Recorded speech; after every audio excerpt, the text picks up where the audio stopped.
Bonjour les amis, bienvenue sur CYP Stories. Abonnez-vous à cette chaîne pour découvrir des histoires incroyables.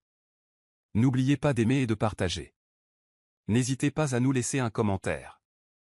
La joie de l'anticipation emplissait la maison d'Adebayo comme la lumière du soleil à travers une fenêtre, mais dans les recoins silencieux du cœur de Kola, des ombres commençaient à s'installer. Alors que le ventre rond de Tiwa s'arrondissait et que les plans de la chambre d'enfant se développaient, Kola se réveilla au milieu de la nuit, trempé de sueur, la poitrine serrée, le souffle court. La première fois que cela se produisit, il l'ignora. La deuxième fois, il se dit que c'était le stress. Mais la troisième fois, il s'assit au bord du lit, la tête entre les mains, fixant le visage paisible de Tiwa avec un sentiment d'impuissance grandissant.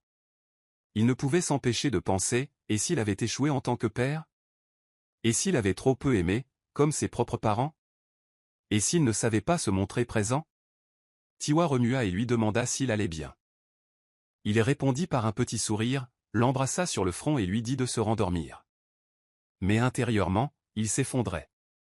Les crises de panique continuaient, subtiles mais dévorantes. Lors des réunions, son esprit vagabondait. La nuit, ses pensées se transformaient en doutes qu'il ne pouvait exprimer. Il regardait Tiwa rayonner, assistant aux consultations prénatales, fredonnant en pliant les vêtements de bébé, la main posée instinctivement sur son ventre. Elle était épanouie, prête et rayonnante, tandis que lui était enseveli sous des couches de peur et de doute. Il commença à se retirer légèrement, non par désintérêt, mais parce qu'il ne voulait pas gâcher sa joie avec ses émotions non résolues. Il ne savait pas comment dire « j'ai peur de tout gâcher ». Il se concentra donc sur ses tâches, peindre la chambre de bébé, monter les meubles, gérer le ménage, espérant que cela couvrirait la petite voix dans sa tête qui lui murmurait qu'il n'était pas à la hauteur. Tiwa finit par s'en rendre compte. Un soir, alors qu'il se promenait dans un magasin pour bébé, elle le surprit, perdu devant une étagère remplie de biberons. « Kola, dit-elle doucement, tu vas vraiment bien ?» Il cligna des yeux, surpris, et força un sourire. « Ouais.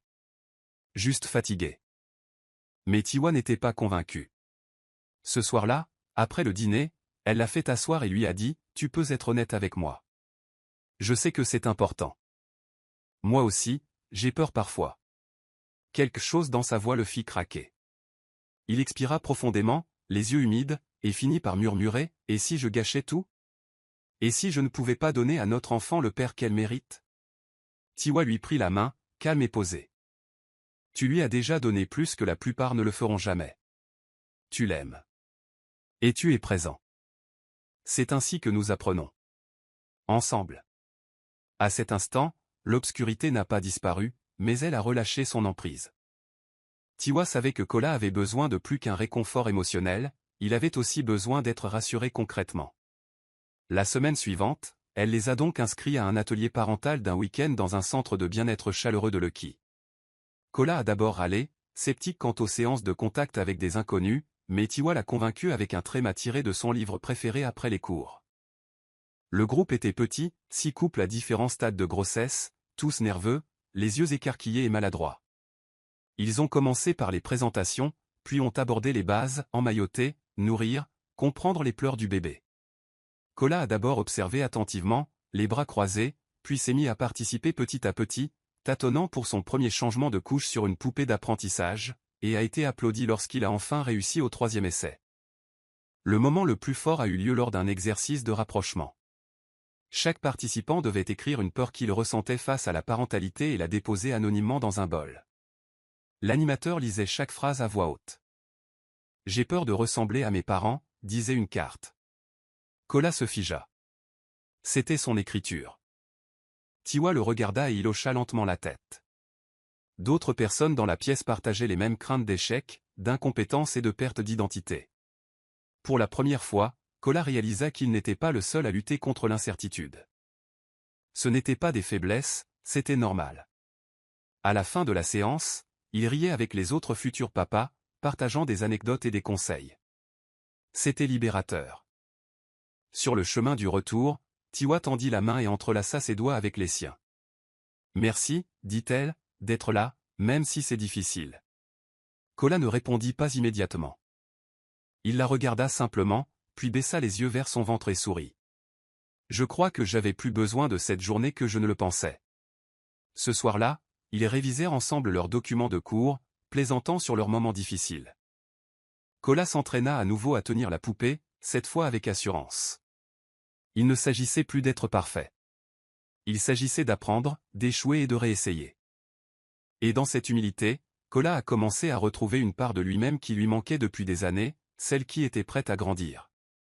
À l'approche de la date d'accouchement, Tiwa s'est plongé dans l'univers des prénoms de bébés et des tableaux Pinterest dédiés à la chambre d'enfant, avec l'enthousiasme d'une femme qui se consacre à son nid. Kola, quant à lui, s'assurait que chaque objet pratique était acheté et assemblé, des babyphones au siège auto en passant par les générateurs avec batterie de secours. Un samedi matin, le débat s'engagea sur le prénom de leur fille. Tiwa suggéra « Adjanola ». Ce prénom signifie « douceur de la richesse ». Je trouve ça magnifique. Kola fronça légèrement les sourcils. Je pensais plutôt à Moria. Quelque chose qui porte bonheur. Ou peut-être quelque chose de simple, comme Dara. Tiwa haussa un sourcil. Simple? Notre fille est une reine. On ne donne pas de nom simple aux reines. Elles éclatèrent toutes les deux de rire, la tension retombant aussi vite qu'elle était apparue. Le débat sur le prénom s'est transformé en une exploration de leur enfance. Tiwa a raconté comment sa mère priait pour elle chaque soir et rêvait qu'elle devienne enseignante. Kola, à sa grande surprise, a confié à quel point ses fêtes d'anniversaire étaient solitaires lorsqu'il était enfant, avec des cadeaux somptueux mais sans réelle joie. « Je veux que notre fille se sente aimée, pas seulement entourée de choses, dit-il. Tiwa acquiesça. Nous lui donnerons les deux. Une fondation et un avenir.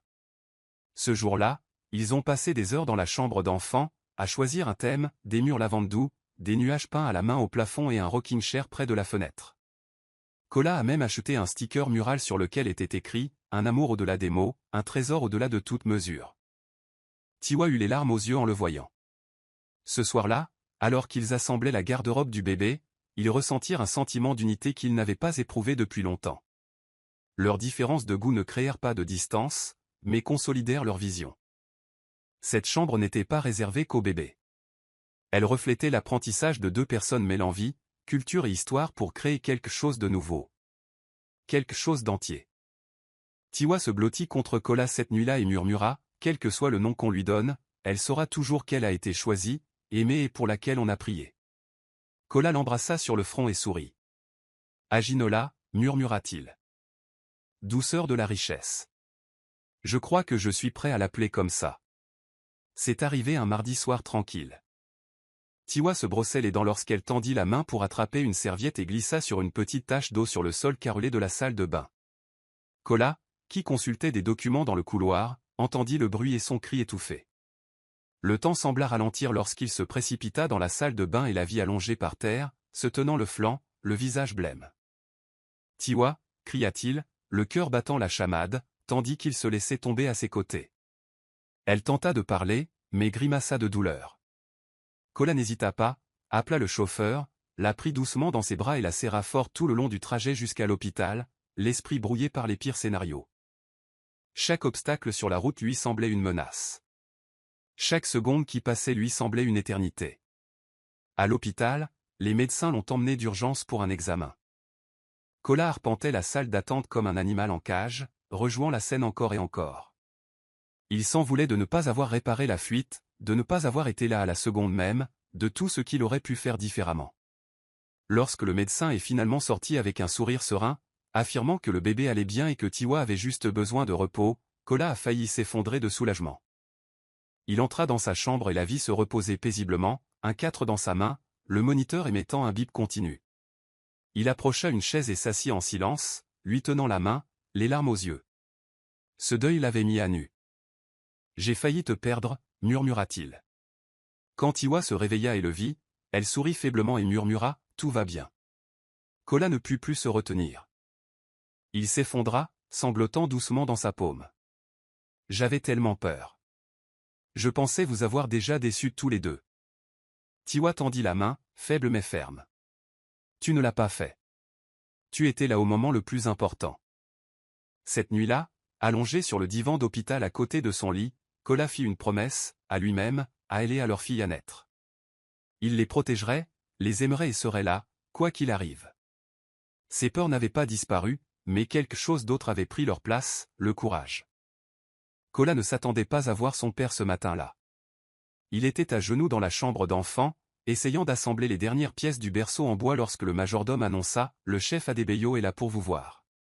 Le premier réflexe de Kola fut de soupirer, agacé, mais le moment semblait étrangement opportun. Il s'essuya les mains et descendit. Le chef Adebayo, vêtu de son igbata blanc emblématique brodé d'or, accueillit son fils avec un sourire mesuré. « J'ai entendu dire que tu construisais des choses ces derniers temps. » Kola haussa un sourcil. « Des crèches, pas des entreprises. » Le vieil homme rit. « Voilà un meilleur héritage. » Surpris par le ton de son père, Kola le conduisit à l'étage. Alors qu'il se tenait au milieu de la chambre d'enfant aux douces couleurs pastel, un silence inhabituel s'installa entre eux, un silence qui n'était pas dû à l'orgueil ou à l'ego, mais à la réflexion. Le chef Adebayo regarda lentement autour de lui. « Je n'ai jamais mis les pieds dans ta chambre d'enfant quand tu étais bébé, dit-il en touchant le bord du berceau. Je courais toujours après les contrats et les réunions, pensant avoir le temps. » Le cœur de Kola s'arrêta. Il était rare que son père parle ainsi, sans sa bravade habituelle. « Tu étais en train de bâtir un empire, » répondit Kola, à moitié sarcastique. « Oui, » dit son père en se tournant vers lui, mais j'ai négligé le fond. Il y avait quelque chose dans ses yeux, une douceur que Kola n'avait jamais vraiment perçue.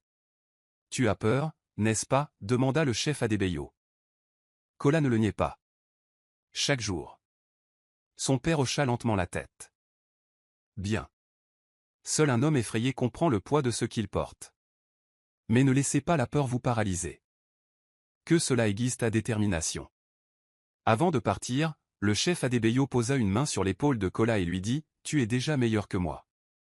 Tu es arrivé. » Et dans cette seule phrase, toute une vie de distance entre père et fils commença à s'effondrer.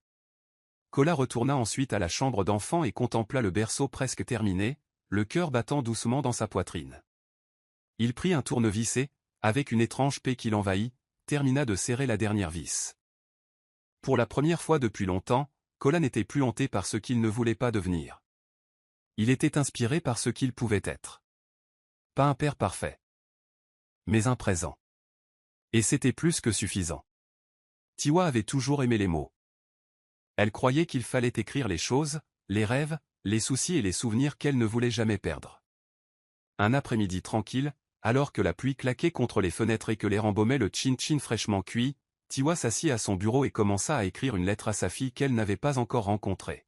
« Chère Adjanola, commença-t-elle, je ne connais pas encore le son de tes pleurs ni la forme de tes doigts, mais je t'aime déjà plus que tout ce que j'ai jamais connu. » Elle a écrit sur ses peurs passées, sur ses espoirs et ses prières pour son enfant. Elle a parlé de ses rêves pour Adam, de gentillesse, de force, de joie et de la capacité à se sentir en sécurité dans l'amour. Et enfin, elle a écrit « Peu importe ce que la vie nous réserve, on ne marchera jamais seul. » Elle prit la lettre dans une enveloppe et la glissa dans son journal de grossesse. Ce qu'elle ignorait, c'est que plus tard dans la soirée, Kola tomberait dessus en cherchant un rappel de rendez-vous à l'hôpital. Il n'avait pas voulu fouiner, mais dès qu'il vit chère Adjanola, sa curiosité l'emporta sur sa culpabilité. En lisant, les larmes lui montèrent aux yeux. Les mots de Tiwa ne s'adressaient pas seulement à leur fille, ils s'adressaient à lui. Chaque ligne était imprégnée de tendresse, d'espoir et de courage discret. À la fin de son récit, il sentit quelque chose changer en lui. C'était une chose de s'imaginer père. C'en était une autre de le voir écrit à travers les yeux d'une femme qui croyait déjà en lui plus qu'il ne croyait en lui-même. Inspiré, Kola prit son propre carnet, celui qu'il utilisait rarement, et commença à écrire. Ses mots étaient plus brouillons, moins poétiques, mais sincères. « Cher Adam, écrivit-il, ta mère est la femme la plus courageuse que je connaisse. Elle croit en moi, et cette fois me sauve jour après jour. » Les jours suivants, il écrivit régulièrement des lettres, certaines courtes, d'autres longues, d'autres simplement des pensées spontanées qu'il ne savait pas exprimer à voix haute. Quand Tiwa finit par retrouver son carnet, elle ne le confronta pas. Elle a simplement ajouté un mot sur la dernière page, « Elle chérira ce jour. Tout comme je te chéris. » Leurs lettres sont devenues un rituel silencieux, une façon de devenir parents avant même d'avoir entendu leur bébé pleurer. Et dans ces pages, ils ont commencé à construire un héritage de mots, d'amour et de vérité. La baby shower de Tiwa était plus qu'une simple fête, c'était une célébration de l'endurance, de la transformation et de l'espoir. Le jardin était décoré de ballons roses tendres et dorés, de nappes lavandes et de cupcakes personnalisés en forme de chaussures de bébé. Famille, amis et collègues sont arrivés en tenue traditionnelle, les bras chargés de cadeaux et le cœur joyeux. Mama Tiwa a prononcé un discours de bienvenue émouvant, déclarant que sa fille était devenue une femme de grâce, le genre de mère que tout enfant mérite. Rire et musique emplissaient l'air, et Tiwa, vêtue d'une robe fluide en dentelle couleur pêche, rayonnait d'un bonheur paisible. Mais ce ne sont pas les décorations ni les invités qui l'ont le plus surprise, mais Kola. Il s'avança vers la fin de la cérémonie, tenant une petite boîte en bois sculptée. « Je ne suis pas très doué pour les discours », commença-t-il en s'éclaircissant la gorge. Mais je voulais offrir quelque chose de spécial à Tiwa. Il a ouvert la boîte pour en révéler le contenu, des petits bibelots qu'il avait collectionnés au fil des mois, des photos d'échographie, un petit bracelet au nom d'Adjanola et une lettre pliée et nouée. « C'est une boîte à souvenirs, a-t-il dit, pour qu'un jour notre fille sache à quel point elle était aimée avant même que nous la rencontrions. » Il n'y avait pas un œil sec dans le jardin. Même maman Tiwa serrait plus fort son pagne pour s'empêcher de sangloter. Tiwa s'approcha, le serra fort dans ses bras et murmura, « Tu es devenu l'homme pour lequel j'ai prié. » À la fin de la journée, tout le monde parla de la transformation de Kola. Il n'était plus seulement le puissant héritier d'Atabayo Holdings, mais un mari, un futur père et un homme apprenant à aimer profondément. Ce soir-là, après le départ du dernier invité et la tamisée des lumières du jardin, Kola et Tiwa s'installèrent sur le canapé, entourés de cadeaux pour bébé. Elle posa sa tête sur son épaule. « Tu aurais pu imaginer ça ?» demanda-t-elle. Il sourit. « Non. Mais je suis contente de ne pas avoir fui. » Dans ce moment de calme, entre le bruissement des sacs cadeaux et le bruit lointain de la circulation à la gosse, ils avaient l'impression d'avoir déjà ouvert un nouveau chapitre de leur vie. Les jours précédant la naissance d'Adjanola furent remplis d'impatience et de turbulences émotionnelles. Tiwa se sentait submergé par des vagues d'anxiété. L'accouchement se déroulerait-il sans encombre? Le bébé serait-il en bonne santé? Ferait-elle une bonne mère? Chaque petit pincement faisait battre son cœur à tout rompre, et chaque mouvement du bébé était comme un compte à rebours qui s'égrenait dans son ventre.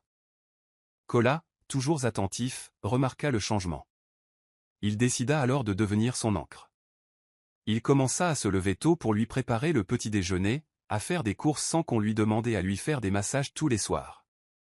Le soir, il jouait une musique douce près de son ventre et murmurait des histoires à Adjanola, espérant qu'elle se souviendrait de la voix de son père avant même d'ouvrir les yeux. Il passait de longs après-midi à préparer et repréparer les sacs d'hôpital, à lire les guides de préparation à l'accouchement et à débattre entre un accouchement dans l'eau et un accouchement traditionnel. Kola commença à assister à tous les derniers rendez-vous prénataux avec elle, à poser des questions, à prendre des notes et à faire en sorte que Tiwa se sente écouté. Il a même téléchargé une application pour suivre les contractions et s'est entraîné à compter ses respirations. Tiwa a plaisanté en disant qu'il devenait plus doux là que papa, et Kola a répondu avec un sourire fier. « J'essaie juste de réussir cet examen final », a-t-il dit. Mais au fond, il était terrifié. Terrifié à l'idée de la voir souffrir. Terrifié que quelque chose se passe mal. Mais surtout, elle était terrifiée à l'idée de ne pas être à la hauteur de sa foi en lui. Un soir, alors qu'ils étaient allongés sur le tapis du salon, la tête de Tiwa posée sur la poitrine de Kola, elle murmura « Et si tout changeait après son orgasme ?» Kola prit une grande inspiration. Ça changerait. Mais ce n'est peut-être pas une mauvaise chose. C'est peut-être le changement dont nous avions besoin depuis toujours. Elle ferma les yeux, laissant son cœur battre plus vite que le sien. À cet instant, dans le silence du monde et leur amour fort, ils savaient qu'ils étaient prêts comme jamais. Non pas parce que tout était parfait, mais parce qu'ils l'affrontaient ensemble. La pluie commença doucement ce soir-là, un simple murmure contre les vitres, mais à minuit, elle se transforma en véritable orage.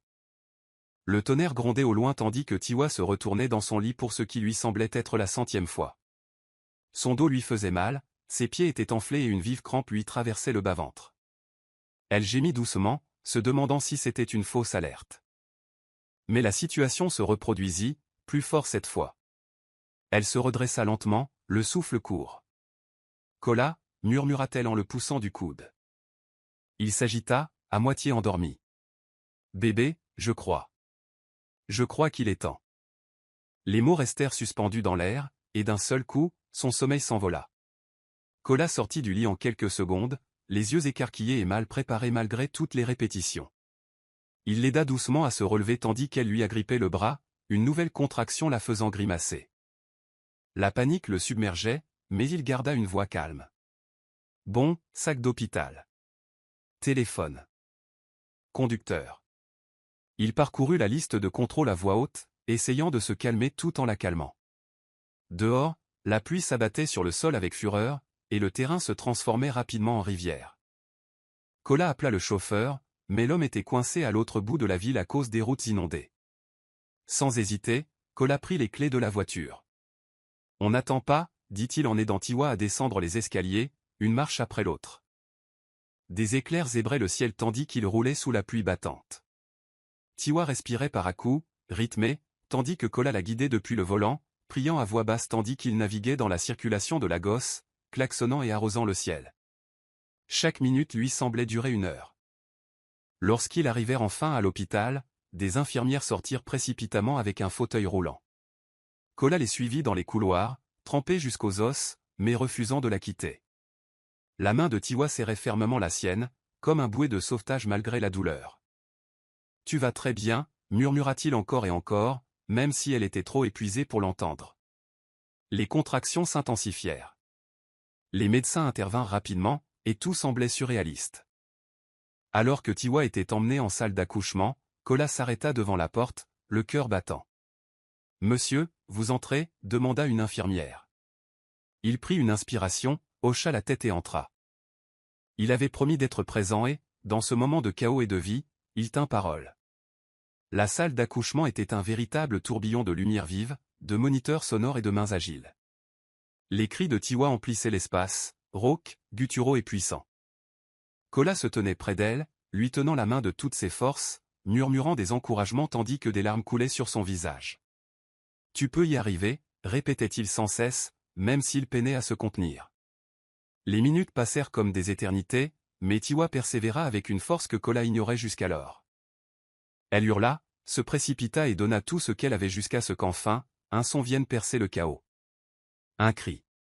Un petit cri magnifique qui ouvrit en 2 lames de Kola.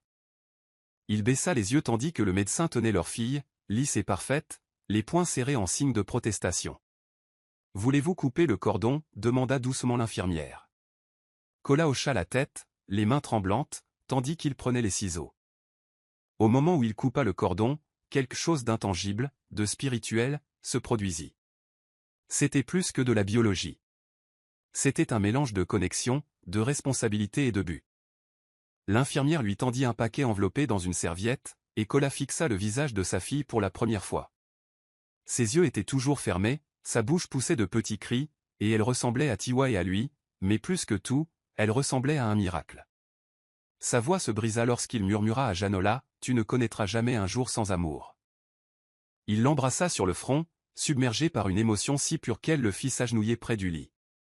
Tiwa le regardait, épuisée et rayonnante, les larmes aux yeux tandis qu'elle les prenait tous les deux. L'infirmière déposa doucement Adam sur sa poitrine, et à cet instant, leur petite famille devint réelle, non plus seulement un espoir ou un projet, mais un lien vivant et vivant. Kola s'assit à côté d'elle, incapable de détourner le regard. « Tu l'as fait » dit-il doucement. « Nous l'avons fait » corrigea-t-elle avec un sourire las. Alors que la pluie commençait enfin à s'atténuer dehors et que la nuit laissait place à l'aube, ils restèrent allongés l'un contre l'autre, silencieux et respectueux, leurs doigts entrelacés sur la silhouette menue d'Adam. Et malgré leur long et pénible périple, dans cette chambre d'hôpital silencieuse, l'amour avait enfin atteint son paroxysme, bruyant, chaotique, beau et absolument complet. Rien n'avait préparé Kola au manque de sommeil inhérent à la naissance d'un nouveau-né. Durant les premières semaines qui suivirent la naissance d'Adam, le jour et la nuit se fondirent dans un long cycle incessant de tétés, de changements de couches et de douces berceuses fredonnant dans l'obscurité. Il n'avait jamais vu Tiwa aussi épuisé, et pourtant aussi dévoué. Ses cheveux étaient toujours attachés en un chignon rapide, ses yeux creusés de fatigue, et pourtant elle souriait à Adam comme si elle était la plus grande bénédiction qu'elle ait jamais reçue. Kola essayait de rivaliser d'énergie, se relayant pour tenir le bébé la nuit, aller chercher des serviettes chaudes, apprenant à le calmer quand rien d'autre ne fonctionnait. Mais il y avait des moments où il avait envie de pleurer d'épuisement. Sa vie autrefois bien organisée était devenue une symphonie chaotique de pleurs, de rôs et de bercements à 3 heures du matin. Au début, il se sentait impuissant. Malgré tous ses efforts, Adam semblait toujours se calmer plus vite dans les bras de Tiwa. Il se sentait jaloux, puis honteux de sa jalousie, puis en colère contre lui-même de se comparer. Mais Tiwa, toujours à l'écoute de ses émotions, le remarqua. Un soir, après une soirée particulièrement difficile où Adam refusait de dormir, elle plaça le bébé dans les bras de Kola et s'assit à côté de lui sur le lit. « Elle a besoin de connaître tes bras aussi, murmura-t-elle. Pas seulement ta présence. » Kola hocha la tête et, pendant l'heure qui suivit, il arpenta la pièce, murmurant des berceuses et sautillant doucement, jusqu'à ce que les pleurs d'Adam se transforment en murmures endormis. C'était une petite victoire, mais pour Kola, c'était tout. Cette nuit-là, alors qu'Adam s'endormait sur sa poitrine, Kola pleura doucement, des larmes de soulagement, d'amour et d'émerveillement. Au fil des semaines, ils trouvèrent leur rythme. Ils apprirent à se reposer, à se relayer pour changer les couches, et à rire de l'absurdité de la situation. Tiwa commença à appeler Kola le maître des langes, et il prenait son titre au sérieux. Dans les moments de calme entre les siestes d'Adam, ils s'asseyaient ensemble, la regardant dormir et s'émerveillant de ses petits doigts et de ses expressions changeantes. La fatigue était toujours là, mais un lien profond s'était également développé, un sentiment de partenariat qui avait transcendé la romance pour atteindre un niveau plus sacré. Ils n'étaient plus seulement mari et femme. Ils formaient une équipe, imparfaite, fatiguée, en pleine croissance, mais profondément unis par la petite âme qu'ils avaient apportée au monde.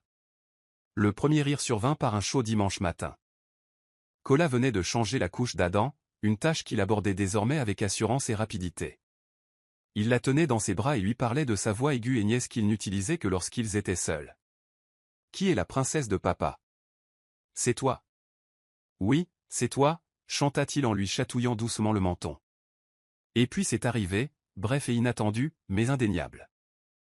Un petit rire jaillit de sa bouche. Kola se figea, les yeux écarquillés. « Tiwa » cria-t-il. Elle a ri. Je jure qu'elle a ri. Tiwa s'est précipité dans la pièce, les yeux illuminés tandis qu'Adam gargouillait à nouveau, les joues gonflées et les yeux plissés d'amusement. « Recommence » dit-elle en attrapant son téléphone pour enregistrer. Kola répéta le geste de chatouillement, et effectivement, Adam émit un autre son de joie. Tiwa l'enregistra, riant avec sa fille et son mari. « Ça y est » dit fièrement Kola. « Je peux prendre ma retraite maintenant. J'ai atteint mon apogée. » Mais à l'intérieur, quelque chose de plus profond s'éveilla. Ce rire, ce n'était pas seulement mignon. C'était une révélation. Cela lui rappelait que toutes ses peurs, tous ses moments de doute, en valaient la peine. Il avait eu peur de ne pas créer de lien avec sa fille, peur de ne pas savoir comment l'aimer comme il faut. Mais ce rire, c'était sa façon de lui dire « Je te connais ». Kola serra Adam contre elle et murmura « Tu m'as changé à jamais ». Le reste de la journée se passa dans la joie. Ils regardèrent la vidéo encore et encore, l'envoyèrent à leur famille, célébrant comme si elle venait de remporter un prix. Cette nuit-là, alors qu'Adam dormait paisiblement dans son berceau, Kola était assis à côté de Tiwa sur le balcon. « Tu sais, » dit-il, son rire, « c'est le plus beau son que j'ai jamais entendu. » Tiwa sourit et appuya sa tête sur son épaule. C'est parce que c'était l'amour, tout ce que nous avions traversé. Ils étaient assis là, silencieux, les étoiles scintillant au-dessus d'eux, la silhouette des Legos bourdonnant au loin. Et pour la première fois depuis qu'il était père, Kola ressentait quelque chose qu'il ne s'était pas autorisé à ressentir auparavant, il se sentait trop. Tout a commencé par de simples retrouvailles. Kola avait invité une vieille amie, Simi, à déjeuner après l'avoir croisée lors d'une réunion du conseil d'administration. C'était une entrepreneuse technologique prospère, liée à l'une des entreprises de son père, qu'il n'avait pas vue depuis près de 10 ans. Au début, Tiwa n'y prêta pas beaucoup d'attention, d'autant plus que Kola avait évoqué la rencontre quelques jours à l'avance. Mais dès que Simi entra chez eux, élégante, confiante et saisissante, Tiwa ressentit une pointe d'insécurité qu'elle n'avait pas ressentie depuis longtemps. Simi semblait trop familière avec Kola, riant un peu trop librement, sa main posée sur son bras pendant la conversation lui retourna l'estomac. Ce n'était pas ouvertement irrespectueux, mais l'énergie tacite la déstabilisait. Pendant le déjeuner, Tiwa se surprit à observer leurs interactions avec des yeux plissés. Kola ne le remarqua pas, ou peut-être ne réalisa pas comment cela se traduisait. Après le départ de Simi, Tiwa resta silencieuse. Kola, d'abord inconscient, s'occupa de ranger jusqu'à ce qu'il remarque son silence. « Quelque chose n'allait pas, demanda-t-il. Tiwa hésita avant de répondre, mais les mots lui vinrent. C'est juste sa façon de te regarder. Et de te toucher. Je n'ai pas aimé. Kola fronça les sourcils, perplexe. C'est juste une amie, Tiwa. Rien de plus. Mais Tiwa n'était pas rassurée. Elle ne te regardait pas comme un simple ami, Kola. Et tu n'as pas fait grand-chose pour l'en empêcher. L'accusation était blessante, surtout parce qu'elle venait d'une femme avec laquelle il avait tant travaillé à regagner la confiance. Kola s'assit à côté d'elle et respira profondément. Tu avais raison. J'aurais dû fixer des limites plus strictes. Je ne voulais pas te manquer de respect. Il lui prit la main. Il n'y a personne d'autre. Il n'y aura jamais personne d'autre. Toi et Adam êtes tout pour moi maintenant. Tiwa s'assura, voyant la sincérité derrière ses paroles. Je sais, dit-elle doucement. C'est juste qu'après tout ce qu'on a construit, j'ai eu peur. Il l'a prise dans ses bras. On est plus fort que ça. Mais je ferai toujours mieux pour toi. Ce soir-là, Kola envoya un court message poli à Simia pour la remercier de sa visite, tout en précisant que sa priorité était sa femme et son enfant. Le réconfort ne résidait pas seulement dans les mots, mais dans la constance, et Tiwa le ressentit profondément. Lorsque Mama Tiwa est venue passer une semaine chez eux, la maison était remplie de rire, de chaleur et de l'odeur des soupes locales et du beurre de karité. Elle était venue avec des paniers de fruits, une valise pleine d'herbes et sa sagesse pragmatique. Tiwa a accueilli cette aide à bras ouverts, reconnaissante de ce répit et du soutien maternel que seule une mère pouvait apporter. Kola, cependant, ne s'attendait pas à la rapidité avec laquelle Mama Tiwa lui en lut comme dans un livre ouvert. Un soir, après le dîner, elle l'appela dans le jardin pendant qu'Adam dormait et que Tiwa rangeait. « Kola, commença-t-elle, tu as bien fait. Je vois le changement dans tes yeux. Mais je vois aussi autre chose, de la fatigue, de l'inquiétude. Que ne dis-tu pas ?» Pris au dépourvu, Kola rit nerveusement. Comme d'habitude, maman. Elle essaie de concilier paternité et affaires. Mais maman Tiwa secoua la tête, son papier d'emballage se balançant tandis qu'elle s'asseyait sur un banc en bois. Il y a plus que ça. Vous essayez tellement de ne pas échouer que vous oubliez de profiter des moments.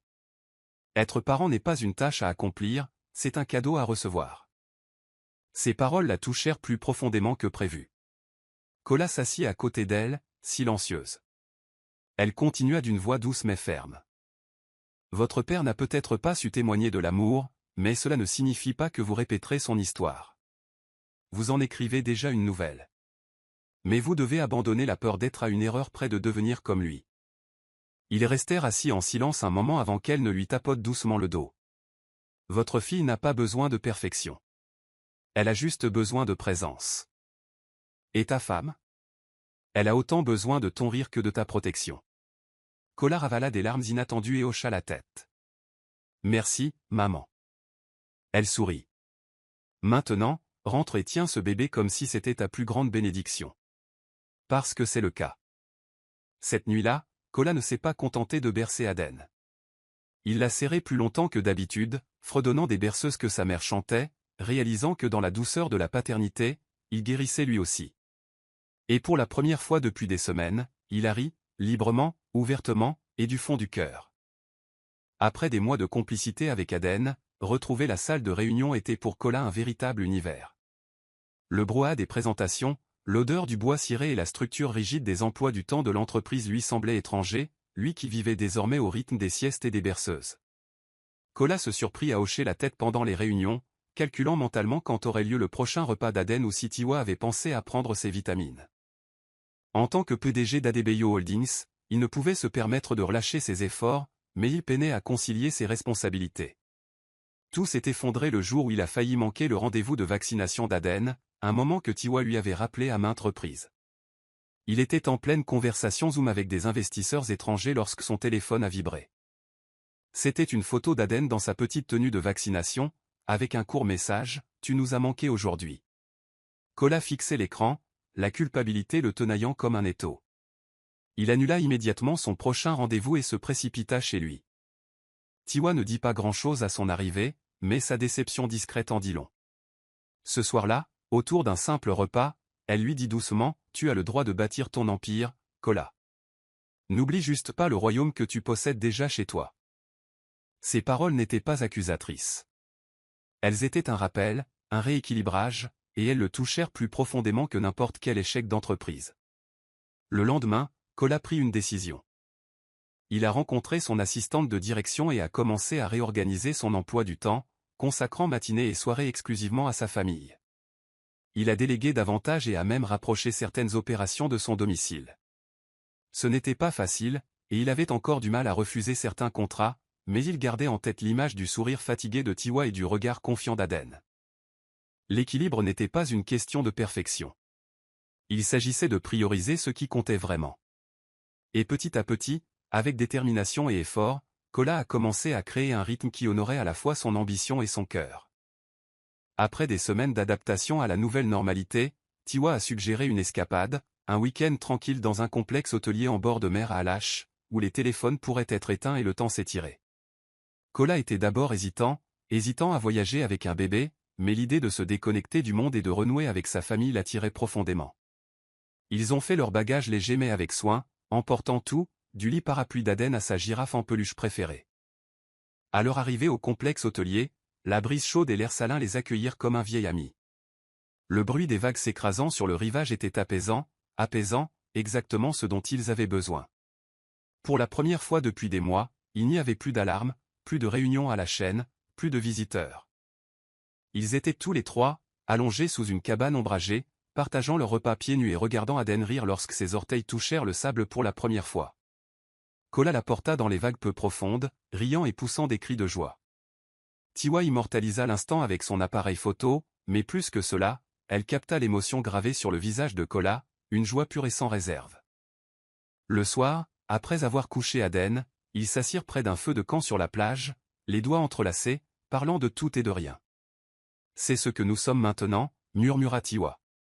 Et Kola, la serrant contre elle, sut qu'elle avait raison. À leur retour à Lagos, quelque chose avait changé. Il ne s'agissait pas seulement de faire une pause, mais de choisir la paix, de se choisir l'un l'autre et de se souvenir des raisons qui les avaient poussés à entreprendre ce voyage. Ce voyage est devenu une pierre de touche dans leur mémoire, un rappel que même dans le chaos des couches et des échéances, l'amour pouvait encore respirer. Tandis qu'ils déballaient leur sac et installaient Aden dans son berceau, Kola embrassa Tiwa sur le front et lui dit « N'attendons plus jamais trop longtemps pour vivre des moments comme celui-là. » Elle sourit, sachant qu'ils avaient franchi une nouvelle étape, non seulement en tant que parents, mais aussi en tant que partenaires se redécouvrant, un signe de la main à la fois. Tiwa se tenait devant le miroir, ajustant son chemisier d'une main tout en berçant Aden de l'autre. Son cœur était pris dans un étrange bras de fer entre l'excitation et la culpabilité. Après presque un an d'immersion totale dans la maternité, elle reprenait le travail, à temps partiel pour l'instant, juste assez pour se consacrer à sa carrière. Kola l'observait depuis la porte, tenant le sac à langer d'Aden, l'air indéchiffrable. « Tu n'as pas besoin de rentrer tout de suite, dit-il doucement. On va bien. » Tiwa sourit en lui touchant le bras. « Ce n'est pas une question d'argent, Kola. C'est une question de moi. J'ai besoin de me souvenir de la femme que j'étais avant tout ça, pour être plus forte pour vous deux. » Kola hocha la tête, même si une lueur d'anxiété persistait dans ses yeux. La première journée sans elle fut difficile. Aden s'agita plus que d'habitude, refusant de faire la sieste, et Kola se retrouva à faire les 100 pas, une bouteille dans une main et un hochet dans l'autre. Chaque fois qu'il la croyait endormie, elle se réveillait en gémissant. Il envoyait à Tiwa une douzaine de nouvelles par SMS, photos, questions, et même un message vocal des pleurs d'Aden demandant ce que cela signifiait. Tiwa, à l'autre bout du bureau silencieux, riait doucement et répondait avec calme et assurance. À son retour, Kola était décoiffée, mais fière. Elle n'a pleuré que 3 heures d'affilée aujourd'hui. On se rapproche, a-t-il plaisanté. Tiwa l'a embrassé sur la joue. Tu as été formidable. Au cours des semaines suivantes, Kola a pris confiance en lui. Il a trouvé son propre rythme avec Aden, histoire le matin, promenade dans le jardin l'après-midi. Il a appris à l'apaiser avec sa voix, à reconnaître ses différents cris et à la faire rire avec une chanson amusante qu'il avait composée spécialement pour elle. Tiwa, les observant de loin, éprouva un profond sentiment d'accomplissement. Kola ne se contentait plus de survivre à la paternité, il s'y épanouissait. Et à son retour au travail, elle n'avait pas créé de distance. Elle avait renforcé leur dynamique d'équipe. la parentalité n'était pas seulement un chemin qu'ils parcouraient ensemble, c'était un chemin qu'ils naviguaient désormais côte à côte avec assurance. Tout a commencé par une légère fièvre, puis une montée progressive. Tiwa s'en est d'abord aperçu, berçant Aden, car sa peau était plus chaude que d'habitude. Ils ont vérifié sa température, essayé de la faire baisser avec des compresses chaudes et des médicaments pour bébé, mais rien n'y a fait. À la tombée de la nuit, les joues d'Aden étaient rouges et son corps tremblait légèrement. Kola appela l'hôpital tandis que Tiwa la serrait contre elle, la panique lui montant à la gorge comme une bile. En moins d'une heure, elles étaient dans une chambre individuelle, les médecins se déplaçant avec efficacité autour d'elles, les moniteurs bipant et les voix s'exprimant d'un ton calme et clinique. Mais pour Kola, tout était flou. L'image de la silhouette menue de sa fille, branchée à des perfusions, lui brisa quelque chose. Il serra fort la main de Tiwa, essayant de garder son sang-froid pour elle, mais la terreur l'écrasait. Chaque gémissement d'Aden résonnait comme un cri dans son âme. Tiwa, bien que visiblement secoué, murmurait des prières et se balançait doucement près du berceau de l'hôpital. Tout ira bien, répétait-elle, plus pour elle-même que pour les autres. Kola ne tenait pas en place. Il arpentait la pièce, son esprit imaginant les pires scénarios, la poitrine serrée par l'impuissance. Lorsque le médecin revint enfin avec un sourire rassurant et le diagnostic, une infection virale qui guérirait avec du repos et des liquides, Kola s'affala sur la chaise la plus proche, des larmes coulant silencieusement sur ses joues. Soulagement, culpabilité, gratitude, tout s'est écroulé d'un coup. Cette nuit-là, ils ne quittèrent pas Aden. Kola était assis dans le fauteuil à côté de son berceau, tandis que Tiwa se blottissait contre lui, tous deux agrippés l'un à l'autre comme des bouées de sauvetage. « Je n'ai jamais eu aussi peur », avoua-t-il. « Je ne savais pas que l'amour pouvait faire aussi mal. » Tiwa posa sa tête contre son épaule. « C'est parce que tu l'aimes vraiment. » « Totalement. » La peur, bien que brève, a laissé un profond impact. Cela leur rappelait la fragilité de la vie, la rapidité avec laquelle tout pouvait basculer. Mais cela leur rappelait aussi la force qu'ils avaient acquise, non seulement individuellement, mais aussi en famille. Ils avaient affronté la peur et en étaient ressortis plus forts, plus unis et plus certains que jamais que rien ne comptait plus que l'amour qu'ils partageaient. L'expérience à l'hôpital a changé quelque chose de durable chez Kola. Elle l'a poussé à envisager l'avenir d'une manière qu'il ne s'était pas autorisé auparavant.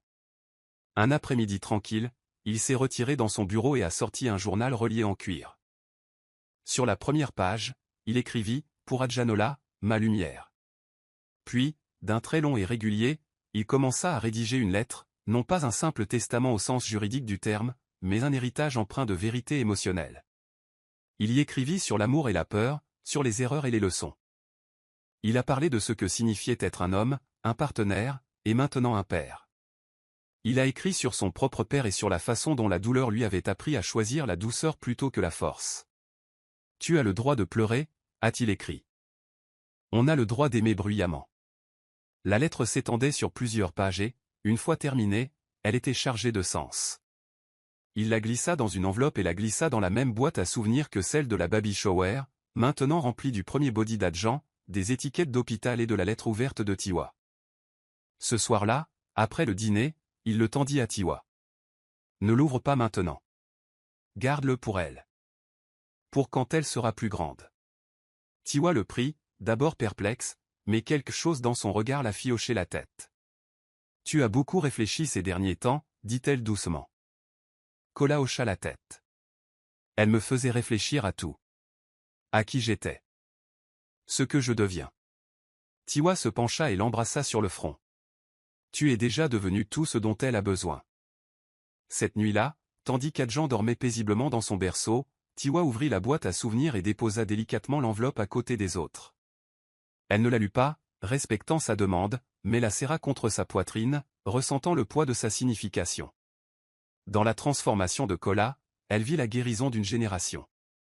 Un homme qui avait juré de renoncer à la paternité était devenu père au sens propre du terme, non seulement par la biologie, mais aussi par l'action, le sacrifice et la croissance. Et grâce à ces mots, Adjan connaîtrait un jour non seulement l'histoire de sa naissance, mais aussi l'amour qui avait rendu tout cela possible. Le premier anniversaire d'Adjanola fut un moment paisible et joyeux, un rassemblement de ceux qui avaient été témoins de l'évolution remarquable d'une famille. Le jardin était illuminé de douces lumières, et l'odeur du riz jollof, du puf-puf et du suya grillé flottait dans l'air. Pas de grands discours, pas d'annonces sur les réseaux sociaux, juste des rires, de la musique et une présence d'amour. Tiwa portait une robe jaune qui scintillait au soleil, ses bras toujours près d'Adjan, qui portait une petite couronne et trottinait entre les invités. Kola a tenu sa fille dans ses bras pendant la majeure partie de l'après-midi, la faisant tournoyer doucement au rythme de la musique, murmurant des vœux d'anniversaire qu'elle seule pouvait entendre.